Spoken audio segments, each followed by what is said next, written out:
ആദ്യം നമ്മളൊരു ചട്ടി വെച്ചിട്ട് അതിലേക്ക് എണ്ണ ഒഴിക്കുക. എണ്ണ നല്ലതായിട്ട് ചൂടായ ശേഷം നമ്മൾ ഉപ്പും മഞ്ഞളും പുരട്ടി വെച്ച ചക്ക അതിലേക്ക് ഇടുക. ഇട്ട് 2 മിനിറ്റ് വെയിറ്റ് ചെയ്ത് കഴിയുമ്പോൾ അത് നല്ലതായിട്ട് മൂക്കും. ഒരു ബ്രൗൺ കളറാവണ വരെ പിന്നെ നമ്മൾ മറിച്ചിടുക. മറിച്ചിട്ട ശേഷം നമ്മൾ ബ്രൗൺ കളറായി കഴിയുമ്പോഴത്തേക്കും കോരി മാറ്റുക.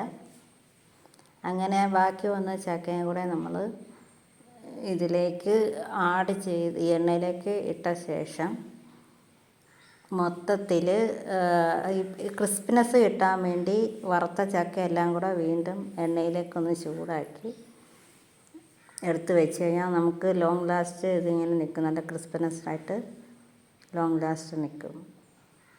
ഇതുപോലത്തെ ബ്രൗൺ കളറായിട്ട് നമുക്ക് എത്ര നാൾ വേണേലും കേടുകൂടാതെ ബോക്സിൽ അടച്ച് വെക്കാം.